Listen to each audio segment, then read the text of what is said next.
Buenas, compañeros ingenieros. Nosotros somos el grupo número 5, encargado de exponer sobre el tema de la gestión celular de la información genética. Conformado por los siguientes integrantes, que hablarán sobre el siguiente contenido, que sería la reproducción de la información genética, la sensibilidad de los genes y la expresión de la información genética. Empezando por nuestro primer tema, que sería la replicación del ADN. La replicación del ADN se refiere a un proceso mediante el cual se crean dos copias idénticas del ADN original, mediante un mecanismo de síntesis que es clave durante el ciclo de división celular, siendo un proceso que garantiza que cada célula hija reciba una copia completa de la información genética de la célula original. Este proceso de replicación ocurre mediante tres etapas o tres pasos, teniendo como el primero la iniciación, que es donde el ADN original es unido a un complejo multienzimático llamado horquilla de replicación, que veremos en brevas, siendo el primer ensamble a una enzima llamada helicasa, que es la que permite que la doble hélice de ADN se separe en dos hebras que servirán como moldes en el segundo paso, que sería la elongación, fase en la que son insertados los nucleótidos a las hebras molde por medio de ADN polimerasas. Ya por último tendríamos la terminación, que es la etapa final de la replicación del ADN, donde un marcador molecular en el ADN sirve como señal para detener la maquinaria enzimática. A continuación tenemos un video que demuestra cómo que funciona esta replicación. Antes de continuar, me gustaría señalar que por la izquierda tendríamos nuestra ADN original, que pasa por esta enzima azul, que es parte de toda la horquilla enzimática, que es este complejo conformado por distintas enzimas, que serían la helicasa, ADN polimerasa, ADN ligasas, etc. Entonces, aquí tendríamos nuestro ADN original, que se separa en dos hebras, que serían la A, hebra 3', que es la que se dirige hacia abajo, la hebra 5', que es la que se dirige hacia arriba. La diferencia de estas hebras es por el proceso que continúa y la orientación que llevan. La 3' o cadena adelantada es directamente procesada por una ADN polimerasa, uniendo los nucleótidos en un sentido de 5 a 3, que es la única dirección en la que se insertan los nucleótidos en una ADN polimerasa. En cambio, la hebra 5' o cadena rezagada, al estar en una dirección opuesta o antiparalelo, ocupa recurrir a otro proceso en el cual se reorganiza mediante una enzima llamada ADN trimasa, la cual inserta un cebador, el cual luego son intercambiados o convertidos a desoxirribonucleótidos de trifosfato con sus siglas de NTP por una ADN polimerasa, en el cual terminan al final reorganizándose en unos fragmentos llamados fragmentos de Okazaki, los cuales ya luego pueden ser sintetizados a un ADN. El siguiente tema serían los modelos de replicación que fueron propuestos para explicar o demostrar cómo ocurría la replicación del ADN, los cuales tenemos los tres que fueron los más famosos. Que tendríamos en primer lugar la replicación conservativa, que esta proponía que tras la replicación se mantenía la molécula original de ADN intacta y una molécula duplicada que era completamente nueva. Luego tendríamos la replicación dispersiva, que en este modelo se proponía que el ADN original se rompía en varios pedazos, varios fragmentos, la cual luego era totalmente reorganizada en las nuevas hélices de ADN. Y por último tendríamos la replicación conservativa, que es la que se fue confirmada mediante el experimento que realizaron Matthew Nelson y Francis Stahl. Estos científicos utilizaron una bacteria de coli para estudiar su replicación, etiquetando el ADN de esta bacteria con un nitrógeno pesado, que sería el isótopo N15, las cuales luego fueron insertadas a un bioreactor con un medio de nitrógeno ligero de isótopo N14. Luego los científicos tomaron muestras a lo largo de varias generaciones de replicación y analizaron la densidad del ADN utilizando la centrifugación en gradientes de cloruro de cesio. El resultado mostró que después de una generación de replicación, el ADN resultante tenía una banda intermedia en el gradiente de densidad, confirmando la replicación semiconservativa, donde cada molécula de ADN hija contenía una cadena antigua N15 y una cadena nueva N14, confirmando así el modelo de Watson y Crick. Vemos de por qué la activación de nucleótidos durante la síntesis de ácidos nucleicos es crucial para su replicación de ADN. El mecanismo de activación de nucleótidos durante la síntesis de ácidos nucleicos es crucial por las siguientes razones, que sería que garantiza la precisión de la replicación, siendo que los nucleótidos activados se unen a la cadena de molde de una forma específica, lo que ayuda a prevenir errores durante su replicación. Luego tendríamos la aceleración del proceso de replicación como otra razón, la cual esta consiste en que la activación de nucleótidos reduce la energía necesaria para la síntesis de ADN, lo que permite que el proceso se lleve a cabo de forma rápida. Por última razón, tendríamos que estas permiten la síntesis en ambas direcciones. Los nucleótidos activados pueden unirse a la cadena de molde de ADN en ambas direcciones, lo que permite que la replicación se lleve a cabo de forma continua, siempre y cuando los nucleótidos estén activados y disponibles. Y ahora, ¿cómo el ATP activa los nucleótidos durante la replicación del ADN? El ATP provee energía para la soldadura unión de estos nucleótidos, la cual es proporcionada por la hidrólisis del ATP, que es descompuesta en ADP y ortofosfato, liberando la suficiente energía que se utilizaba para unir estos nucleótidos. Cuando el ATP es degradado a ADP por ortofosfato, se libera una energía que es utilizada para activar estos nucleótidos antes de que se una a la cadena de crecimiento de ADN. La activación de estos nucleótidos implica la unión del grupo fosfato de ATP al nucleótido correspondiente, formando un enlace de alta energía, el cual le permite sobrepasar sus impedimentos termodinámicos. Además, las enzimas, como la ADN polimerasa, catalizan este proceso asegurando que los nucleótidos se unan de manera precisa y correcta a la nueva cadena de ADN. Hablando sobre la transcripción del ADN, la transcripción es el proceso por medio del cual el ADN se convierte en ARN. Esta copia formada es llamada ARN mensajero y es portadora de información sobre la proteína que el gen tiene codificada en el ADN. La transcripción es un paso esencial en la expresión genética y permite que el código genético contenido en el ADN se traduzca en proteínas y por tanto en funciones biológicas específicas.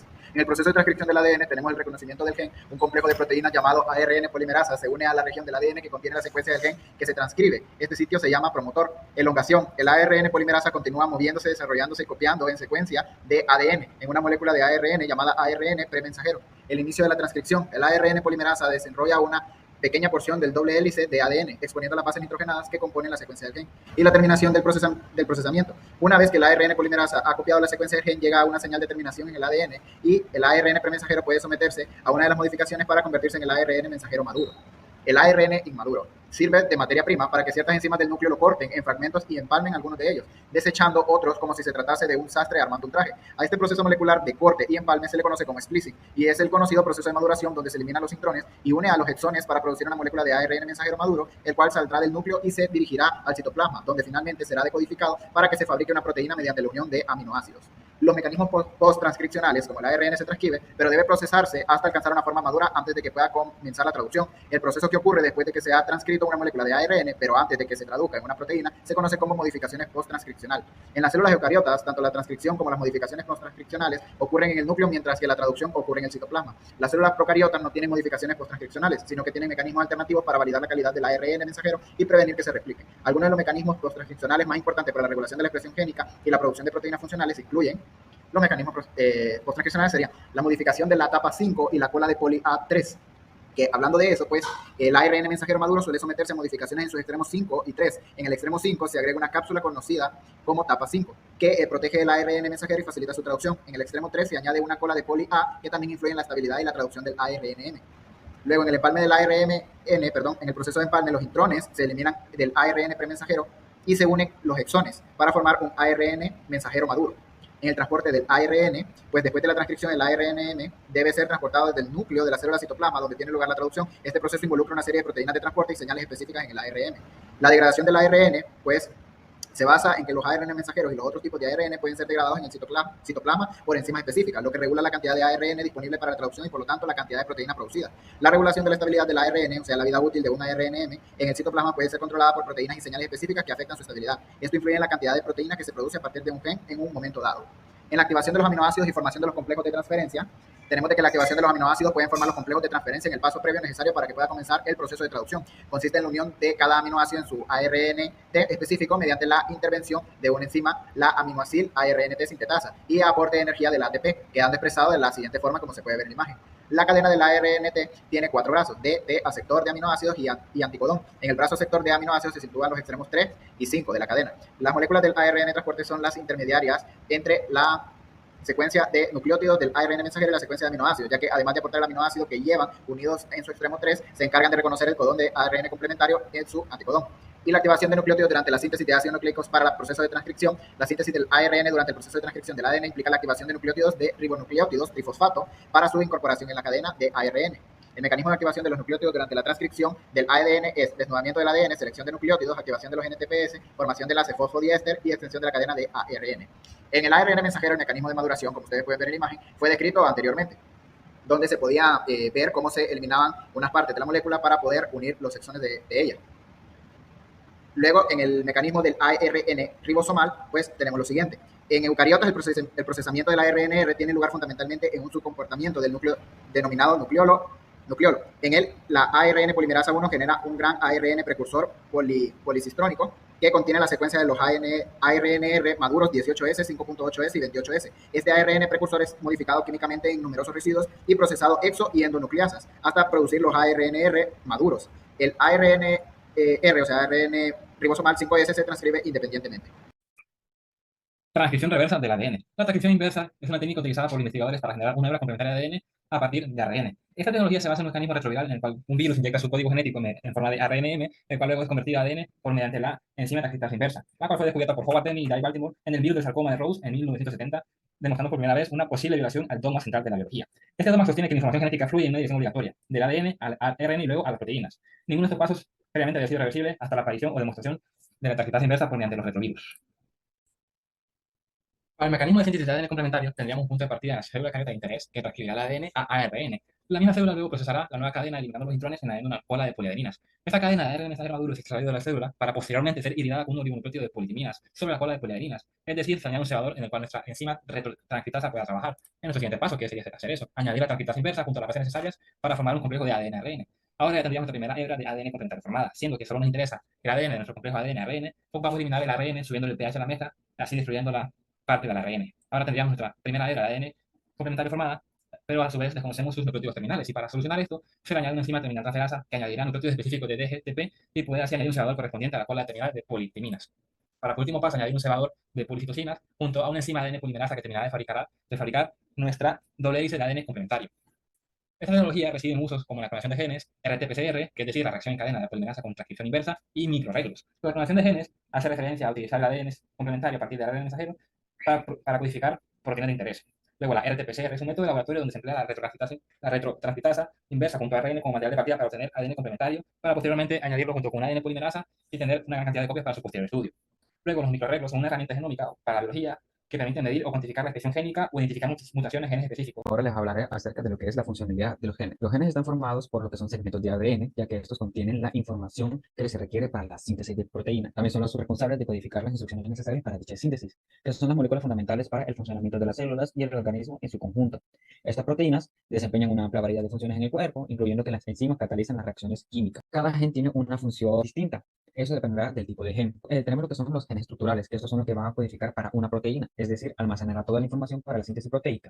Estos genes van a ser de tipo transcrito, va a pasar de ADN a ARN mensajero y luego se traducirá a una proteína. Por otro lado tenemos lo que son los genes reguladores, que es el responsable de lograr codificar las proteínas o el ARN implicado en la regulación de la expresión de otros genes.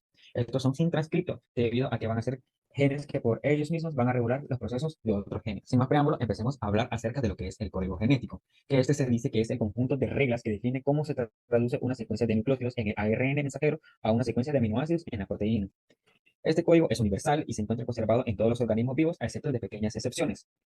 La información genética para el ensamblaje de aminoácidos se encuentra almacenada en pequeñas secuencias de 3 nucleótidos que en el ARN mensajero se denominan codones. Es importante mencionar que el código genético es esencial para la herencia de características y la diversidad biológica. Iniciemos con lo que es la traducción, que este es un proceso mediante el cual el ARN mensajero se lee dentro de la estructura de la ribosoma para dar origen a la proteína que codifica la secuencia del mensajero, leída a través de lo que son tripletos o conjuntos de 3 bases. Cada uno de estos tripletes codifica para un aminoácido que se incorpora al polipéptido que se está sintetizando. Este proceso es posible gracias a la acción del ARN de transferencia que identifica a cada triplete e incorpora el aminoácido correspondiente al polipéptido en formación. Un dato importante acerca del código genético es que existe una relación que por cada codón es un aminoácido. Un codón es un aminoácido, pero en sí, ¿qué es un codón? Esto se dice que son combinaciones específicas de 3 nucleótidos. Cada codón señala la incorporación de un aminoácido particular en la síntesis proteica. Según el codón, se incorpora uno de los 20 aminoácidos posibles, como se ve en la tabla.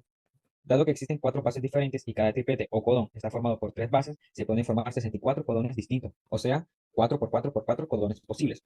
De estos 64 codones, 61 codifican para aminoácidos y 3 son codones de terminación de la traducción, como se está proyectando en la tabla. Algunos codones codifican para el mismo aminoácido. Por ejemplo, el aminoácido glicina puede ser codificado por los codones GGU, GGC, GGA y triple G. Estas variantes de codones y los aminoácidos para los que codifican forman el código genético, que permite traducir la información contenida en el ADN en el lenguaje de las proteínas en forma de aminoácidos. Cada codón en el ARN mensajero es leído por el ARN de transferencia, que actúa como un adaptador entre la información que lleva el ARN mensajero y los aminoácidos que deben ir colocándose para formar la proteína correspondiente. En el ARN de transferencia es la molécula adaptadora entre el triplete de nucleótidos en el mensajero y en el aminoácido para el cual codifica. Esta molécula, que tiene forma de hoja de trébol, contiene una secuencia anticodón, que es complementaria al codón correspondiente en el mensajero. Cada vez que ocurre un apareamiento codón-anticodón, se incorpora el aminoácido correspondiente al codón del mensajero que está en el extremo de 3' del ARN de transferencia, al polipéptido que se va sintetizando. Así, distintos ARN de transferencia correspondientes a cada codón del mensajero irán incorporando básicamente el aminoácido correspondiente a cada codón en el polipéptido hasta que llegan a un codón stop. Cada ARN de transferencia tiene un anticodón y carga un aminoácido en particular. Por ejemplo, como se muestra en la figura que se está proyectando, el ARN de transferencia que tiene el anticodón UCA se aparea con el codón AGU y carga el aminoácido serina. De la misma manera, el ARN de transferencia que carga la tirosina se aparea a través de su anticodón con el codón UAC. La siguiente figura muestra cómo se va formando una cadena polipeptídica a medida que los ARN de transferencia reconocen sus respectivos codones. Este proceso complejo de síntesis proteica se denomina traducción y ocurre sobre lo que son los ribosomas. Por otro lado, por lo que es la replicación del ADN como la transcripción ocurre en el núcleo. El ARN recién sintetizado viaja luego al citoplasma donde se traduce para originar la proteína correspondiente. Una aplicación sencilla para comprenderlo en términos simples podría ser viendo el código genético como un libro universal que las células utilizan para construir proteínas, las cuales son las herramientas del cuerpo. Este libro está escrito en un alfabeto de 4 letras, que son las bases nitrogenadas, y estas letras son A, C, G, U, haciendo referencia a lo que es adenina, citosina, guanina y uracilo. Estas letras se agrupan en palabras de 3 letras llamadas lo que son codones. Cada codón en el libro se corresponde a una receta para hacer una parte específica de una proteína. Por ejemplo, en el codón AUG siempre significa comenzar aquí. Cuando la célula lee este codón en el ARN mensajero, sabe que debe comenzar a hacer una proteína. Luego, la célula lee otros codones en secuencia y los traduce en aminoácidos, que son como los ladrillos de las proteínas.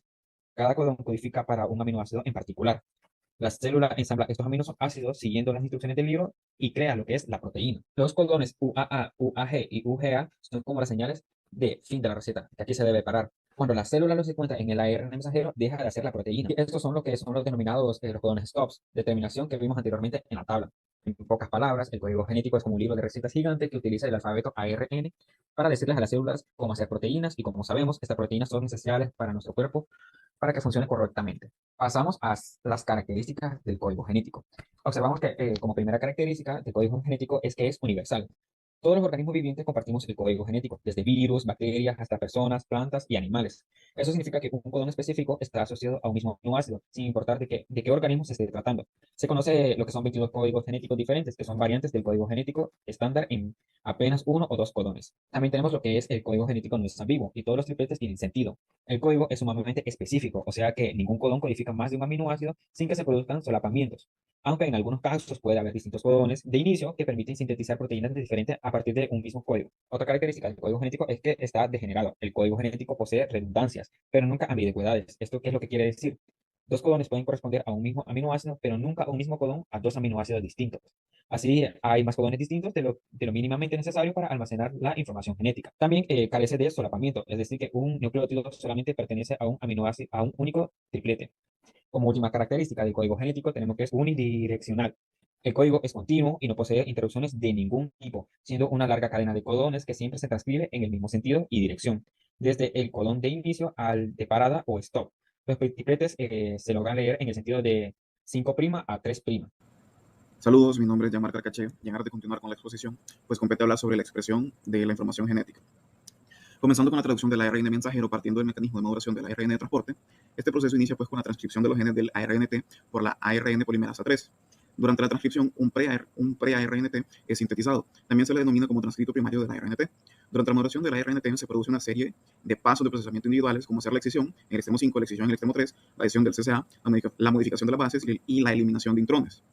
Hablando de la excisión en el extremo 5, las secuencias en el extremo 5 son exhibidas por la ubicua enzima ribonucleasa P. La ribonucleasa P es una endonucleasa antigua y esencial que cataliza la excisión de la secuencia en el extremo 5 de los RNT precursores. Y la excisión generalmente ocurre antes del nucleótido N+1, generando un extremo 5 monofosforilado. La excisión en el extremo 3, por otro lado, pues las secuencias se puede decir que son adicionales en el extremo 3 y se eliminan mediante una variedad de mecanismos diferentes. El procesamiento 3 de la RNT se puede lograr mediante la acción de endo o exo ribonucleasas o incluso en la presencia de ambas. Luego tenemos la adición del CCA, las nucleotidiltransferasas de la RNT, que son aquellas enzimas que ayudan a añadir el CCA, pues son las responsables de la maduración y la reparación del extremo 3 funcional de los RNT mediante la adición de los nucleótidos esenciales CCA. En la E. coli y bacterias relacionadas se produce durante la transcripción de los transcritos precursores de ARNT, mientras que en otras bacterias gram positivas, eucariotas, arqueas y arqueas, la secuencia CCA no está codificada en los genes de RNT y debe añadirse después de la transcripción. Observamos en la pantalla una serie de reacciones. Vemos como primera reacción la reacción global y esta nos indica un resumen de una secuencia de reacciones. Dicho esto, pues se sobreentiende que no ocurre de manera directa, sino que más bien en este caso se parte con RNT, que de forma generalizada se podría decir que posee adherido a un nucleótido, y esta reacciona con un molde CTP, dando como productos ARNT-C, indicando la formación de un nuevo enlace con la cistidina y produciendo a su vez un molde de pirofosfato inorgánico. Subsecuentemente, el ARNT reacciona con otro molde CTP para formar el ARNT con dos secuencias seguidas de cistidina y nuevamente un molde de pirofosfato. Una vez formado el ARNT-CC, este reacciona con un molde ATP para formar el ARNT con la secuencia cistidina-adenosina y una vez más un molde de pirofosfato. Ahora hablando de la modificación de las bases, en la literatura se menciona que se han encontrado más de 90 modificaciones distintas en sus bases nitrogenadas. Estas modificaciones se han dado por procesos de metilaciones simples, como también múltiples pasos, o sea, metilaciones simples de un solo paso o también de múltiples pasos. También la desaminación y el proceso de reducción. Si un RNT no se modifica, el codón correspondiente en el ARNM se traduce erróneamente y se introduce una mutación. En el caso de la eliminación de los intrones en las bacterias, ya sean las cianobacterias e incluso en algunas proteobacterias alfa y beta, los intrones tienen la capacidad de autoempalmarse. En la arquea y la eucaria, el proceso está catalizado por una endonucleasa de empalme, que reconoce una estructura en los límites exón-intrón dentro del bucle anticodón de los pre-ARNT. Entonces se forma el espiclosoma, que es el responsable de catalizar la eliminación de intrones como también la unión de exones. Los productos de empalme resultantes se ligan mediante una ligasa de RNT, generando así un RNT maduro y un intrón circular. Hablando de la traducción del ARNM, comenzando pues con la activación de aminoácidos, tal como en la síntesis de ADN y el ARN, la síntesis de las proteínas se puede dividir en las etapas de iniciación, alargamiento y terminación de cadena. Sin embargo, en la descripción de la traducción se incluye un paso antes de la iniciación de la polimerización, que es la aminoacilación de la ARNT. La activación de los aminoácidos se considera parte del proceso total de traducción por ser un aspecto importante del flujo de la información biológica del ácido nucleico a la proteína. La activación de un aminoácido por su aminoacil ARNT sintetasa requiere ATP. La precisión de la aminoacilación del ARNT es esencial para garantizar que los aminoácidos correctos se incorporen a la proteína durante la traducción. Ok, como vemos en la imagen, pues la energía del ATP se requiere en la activación de los aminoácidos para superar la barrera energética que impide la reacción directa entre el grupo carboxilo del aminoácido y el grupo fosfato del ATP. Esta energía adicional es necesaria para formar un enlace de alta energía, también llamado enlace aminoacil AMP, entre el aminoácido y lógicamente con el AMP. Este enlace de alta energía almacena la energía necesaria para la posterior formación del enlace peptídico durante la síntesis de proteínas. Ahora bien, en la traducción de la ARNM en el mecanismo de síntesis de proteínas, pues podemos decir que un ribosoma es una estructura intercelular formada por ARN y proteínas, y es el sitio en el que ocurre la síntesis proteica en las células. El ribosoma lee la secuencia de ARN mensajero y traduce este código en una serie específica de aminoácidos, que crece y forma cadenas largas que se pliegan y forman proteínas. Los ribosomas son una parte de la fábrica de generación de proteínas en la célula. El propio ribosoma es una estructura de dos subunidades que se une al ARN mensajero. Esta estructura actúa como una estación de acoplamiento para la transferencia de ARN que contiene aminoácido que pasará a formar parte de la cadena polipeptídica en crecimiento, que a la larga se convierte pues, en una proteína. La iniciación consiste en identificar el sitio exacto en la secuencia de nucleótidos de un ARNM para empezar la traducción. La lectura del ARNM se hace cada 3 nucleótidos, es decir, cada codón. Entonces podemos decir que 3 nucleótidos de ARNM corresponden específicamente a un aminoácido. Ahora bien, como vemos en la imagen, el inicio de la síntesis de proteínas comienza con el ensamble del ribosoma sobre el ARNM en el codón AUG, que especifica el aminoácido metionina, el primer aminoácido de la proteína. El ARN de transferencia unido a la metionina se aparea con el AUG y el ARN mensajero en el sitio P ribosomal, que sería pues considerado el centro del péptido. Luego pues tenemos la fase de la elongación, que sería la fase en la que la cadena polipeptídica comienza a formarse y aumenta su longitud, y la elongación es esencialmente igual en las bacterias y en las eucariotas. Para entenderlo, pues podríamos imaginar que el ARNM está siendo leído por el ribosoma como un manual de instrucciones, y cada metafórica palabra en el manual es un codón. Y a su vez, pues cada codón indica un aminoácido específico. Inicia cuando un nuevo ARNT se une al sitio A, siguiendo la correspondencia codón-anticodón de una molécula energética GTP. Luego, la peptidiltransferasa cataliza la formación del enlace peptídico, uniendo la cadena peptídica en crecimiento. A continuación, pues ocurre la translocación moviendo el ribosoma y liberando el ARNT del sitio P. Este ciclo se repite hasta un codón de terminación en el sitio A. Luego, pues, tendremos que se hidrolizan 2 moléculas de GTP a 2-GDP más 2-ortofosfato durante el alargamiento de la cadena. La hidrólisis del GTP se acopla a cambios en la conformación de la maquinaria de traducción. En este sentido, el GTP y el GDP funcionan como moduladores alostéricos. Entonces, la hidrólisis de 4 enlaces fosfanhidros representa pues, un gran cambio de energía libre, mucho más que la que se requiere para formar un solo enlace peptídico. La mayor parte de la energía extra pues, se compensa, o mejor dicho, compensa la pérdida de entropía durante la síntesis de proteínas. Este ciclo de elongación se repite hasta que llegamos a un codón de terminación que indica el final de la cadena de proteínas. Así es como se forma pues, una proteína funcional. La terminación, o la fase de terminación, pues, es cuando la cadena polipeptídica se completa. Durante la terminación se libera el ribosoma de la cadena polipeptídica y la traducción se termina porque un codón de terminación pues aparece. Luego, pues la peptidiltransferasa, que actúa como una esterasa, pues hidroliza el enlace que conecta la cadena polipeptídica ya completada y el ARNT del sitio P. La traducción finaliza cuando el ribosoma libera el ARNM y se disocian sus subunidades grande y pequeña. Es probable que la liberación del polipéptido terminado se acompañe de la hidrólisis del GTP y a su vez de la disociación de los factores de liberación del ribosoma. La liberación de la proteína, pues en este punto la cadena polipeptídica se libera del ribosoma y comienza a plegarse y modificarse para adquirir su forma y función final. Los ribosomas y el ARN pueden reciclarse para volver a producir una nueva proteína. Un ARN mensajero puede ser utilizado varias veces por diferentes ribosomas para sintetizar la misma proteína.